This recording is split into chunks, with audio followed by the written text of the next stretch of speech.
もし旅行先でちょっといたずらをしただけで逮捕されてしまったら。2016年1月2日、舞台は北朝鮮の首都平壌国際空港ではアメリカの大学生オットー・ワームビアが感慨深そうな様子で出国手続きの列に並んでいました。一生の思い出に残る旅行だったな。オットーはかねてから北朝鮮の文化に触れてみたいと思っており、今回思い切ってツアーに参加すると、北朝鮮の人々は予想以上に親切で非常に楽しい旅となっていたんです。そんな思い出深い日々をツアー中に仲良くなった友人と振り返りながら出国手続きが終わるのを待っていたオットー。しかし、おい、いくらなんでも遅すぎねえか。なぜかオットーの書類だけを何度もしつこく確認する係員。異様に長引く手続きに陽気な性格のオットーもさすがに苛立ちを覚えていました。するとその時、硬い靴音を立ててやってきたのは2人の兵士。なんだ。兵士は無言でオットーの肩を叩くと、彼をそのまま引っ張っていきました。そう、この後オットーは逮捕され、厳しい懲役刑を課せられることになるんです。その理由は、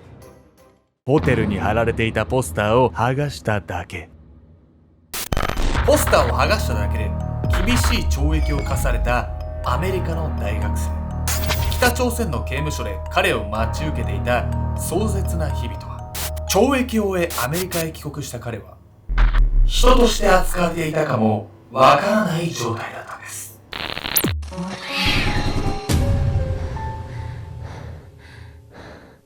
おさす、美味しい水炊き屋さん常に募集してます。ケンちゃんです。ハンバーグの美味しい店も募集してます。やみやみこです。いっぱいあるだろ。ありすぎてさ、私、最近思うんだけど、ハンバーグの美味しい店っていくつかタイプがあるのよ。爽やかみたいな、静岡のね、100% 手ごねで、弾力があって、もちもちしてる。家で作るハンバーグとか違うじゃない。これでテンション上がってたのか、ヤミコさん一緒に爽やか行った時、店員さんがもう絶対乗んないのに、さらに下げさせようとしてました。違う。あの人たちも10枚でも重ねられるんだから。絶対乗んないのに、両手塞がってんのに、こんなやつ。思い出しました、爽やかという。プロだからね。はい。今回ご紹介するのは、北朝鮮観光に訪れた大学生が現地で逮捕されてしまったという驚きの事件なんです。そしてこれは逮捕の理由がそんなことでと思わせるような事件なんですよ、これ。怖いわよ。何がタブーかなんて想像もつかないわよ、私。国によってはタブーの違いとか、基準の緩いきついとか、文化に起因するものがあるじゃないですか。一体彼のどんな行動が北朝鮮でタブーとされてしまったんでしょうか。空白の2時間。2015年12月29日、北朝鮮の首都平壌。ここが北朝鮮か。オハイオ州より寒いな。平壌国際空港のロビーで白い息を吐きながらそうつぶやいたのはアメリカの大学生オットー・ワームビア。オットーが参加したのは北朝鮮の格安ツアー。どんな国なんだろう。楽しみだな。アメリカではあまり知られていない北朝鮮の人々や文化にかねてから心惹かれていたオットー。この時の彼にはまだ本当に純粋な興味や期待の気持ちしかなかったのですが、オットーたちツアー客一行が最初に訪れたのは1968年に北朝鮮に捉えられたアメリカの情報収集艦プエブロ号が展示されている記念館。プエブロ号事件は我が国の海域を犯した米軍兵82名を捕らえて拷問し屈服させた偉大なる出来事だ。誇らしげにそう言い放った観光ガイド。そんなガイドの振る舞いを前にオットーは先ほどまでの純粋な興味とはまた別の感情を覚えるようになっていました。僕は敵国に丸腰で来てしまったのかもしれない。そうよね。これまでの長い歴史を見てみると、北朝鮮にとってのアメリカは敵国よね。北朝鮮国内に流れるアメリカを敵視するような空気感があって、オットーはそれに危機感を覚えたんですよ。ですがこの後の体験でその不安も払拭されるんです。それによってオットーは油断しちゃったのかなと思いますよ。記念館の説明を聞き不安を覚えたオットーでしたが、その気持ちは一時的なものでした。たとえ因縁のあるアメリカ人だとしても、オットーら観光客のことを丁重にもてなしてくれる北朝鮮の人々。やったな、今度は俺の番だ。現地の子供たちと雪合戦を楽しんだりするなどの交流を繰り返すうち、オットーが感じた危機感は徐々に薄れていったんです。同じ人間なんだからお互いを知れば仲良くできるもんだよな。オットーは人懐っこい性格で大学でも友人の多い青年。そんな彼が友好的に接してくれる北朝鮮の人々に親近感を覚えるのもごく自然なことでした。そして迎えたツアー3日目の12月31日大晦日、オットーたちはキム・イルソン広場で何千人もの現地人に混ざって新年のカウントダウンを楽しみました。そして一行はそこからホテルのバーで飲み直すことに。オットーたちが宿泊していたのは47階建ての高級ホテルヤンガクト国際ホテル。おい、帝国の敵、ビールをもう一杯どうだい？オットーはこの国でアメリカ人が敵視されていることを揶揄する冗談を交えながらツアー客と楽しく飲み交わしていたんです。そしてそれは深夜2時を迎えようという頃、そろそろ部屋に戻るよ、おやすみ。オットーはそこから部屋へ戻るとすぐにベッドに横になり、そのまま眠ってしまいました。同室の友人が部屋に戻った午前4時頃に彼は心地よさそうに寝息を立てていたといいます。実はこのことが後のオットーの運命を大きく左右するんです。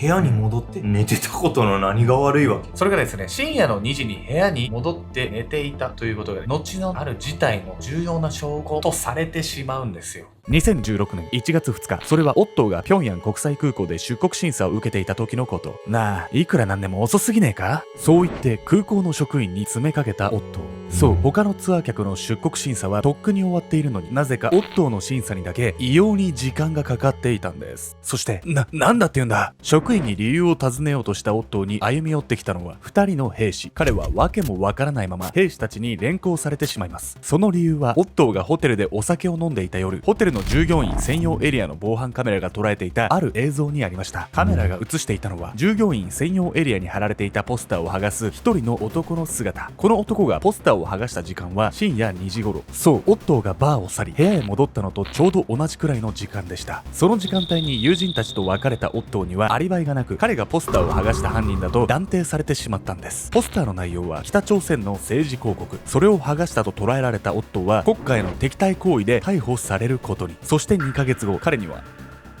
15年の労働強化刑の判決が下されるんです。ポスター剥がしただけで15年のやばすぎ。帰れないってことでしょ。労働強化刑って聞いたことないわよ。聞いたことない。いわゆる懲役刑のことなんですよ。その内容も結構えげつないんです。というわけで本日のメトラキーワード、北朝鮮の労働強化刑について。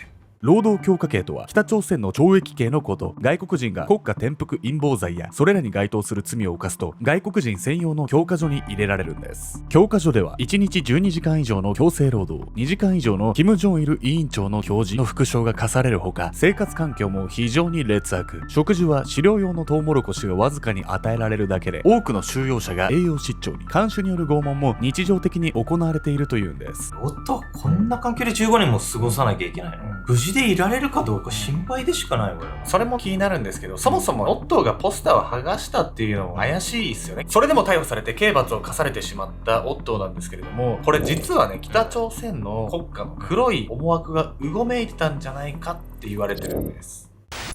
疑惑だらけの自白。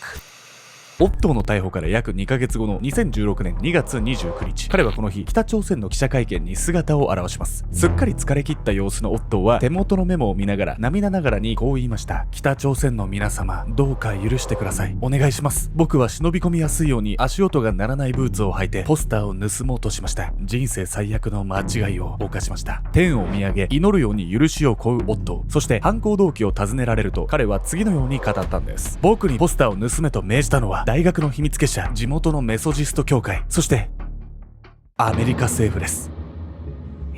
普通に考えてアメリカの政府が大学生にポスター剥がせたの命じるわけないじゃない。お察しの通り、オットーのこの発言っていうのはありえないものだったんです。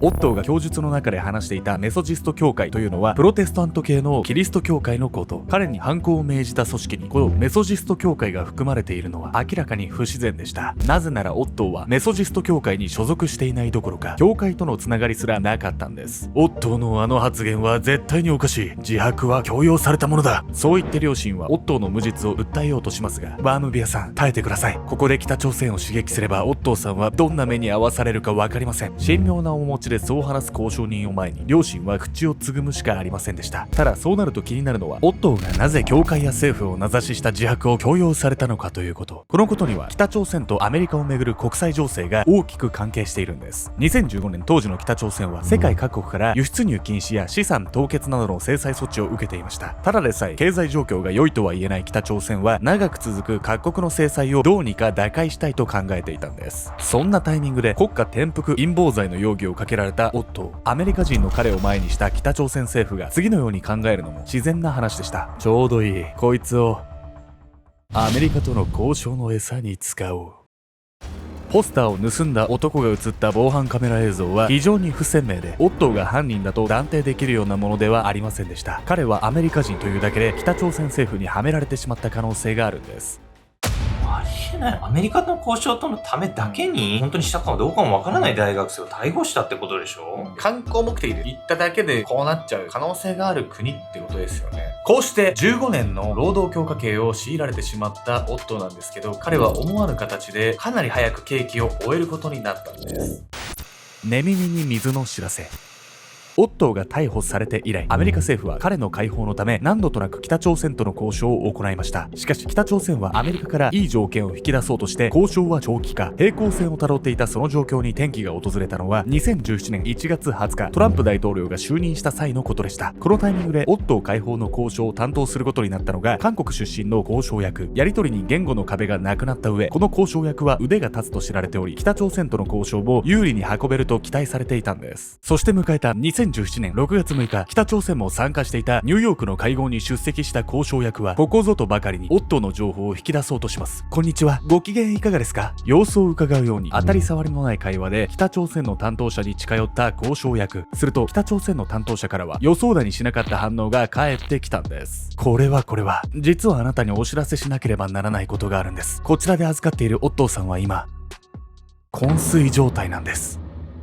昏睡状態って北朝鮮で何かされたんじゃないの。そうかもしれないですよね。そしてここからのアメリカ政府の動きは非常に迅速でした。北朝鮮からオットーが昏睡状態だと知らされたアメリカ政府は、ここから交渉役や医師をアポなしで北朝鮮へ向かわせます。そしてぶっつけ本番の交渉を成功させ、オットーは約1年半ぶりにアメリカに帰国できる運びとなったんです。しかし彼と両親との再会はとても感動の再会とは言い難いものでした。2017年6月13日、オットーの両親はオハイオ州シンシナティの空港で飛行機のタラップから最愛の息子が出てくるのを今かと待っていた。あの子に何かあったなんて信じたくない。不安に押しつぶされそうになりながらそう口にした母親。彼女の肩を優しく抱き寄せると、父親は力強い口調で言った。アメリカの病院で治療すればきっと大丈夫だ。何よりこれからオットーには僕らがついているじゃないか。母親はくじけそうになる自分を奮い立たせるかのごとく、父親のその励ましに何度もうなずいた。そんなさなか、どこからともなく聞こえた動物のうなり声のような声。嫌な予感を募らせた両親の前に飛行機から降ろされた担架が運ばれてくる。そう、担架の上に横たわるオットーはもはや正気と呼べる状態ではなかった。おっと、そんな、ね、しっかりして。母親の問いかけも虚しく、オットーはただ野獣のように吠えるだけ。父親は激しく痙攣する息子の体を強く抱きしめることしかできなかった。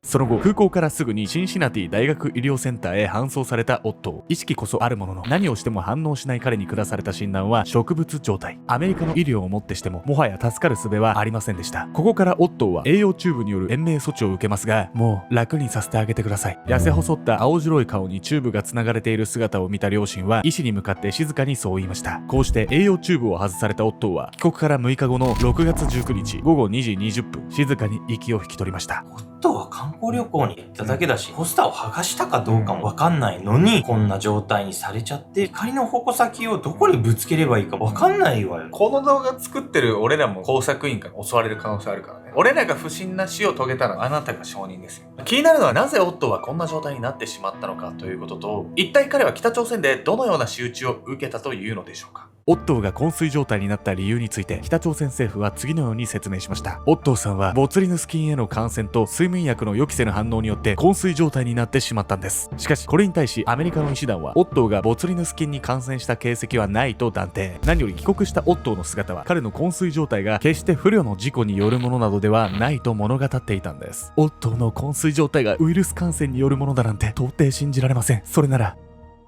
異様に変形した彼の手足はどう説明するんですか。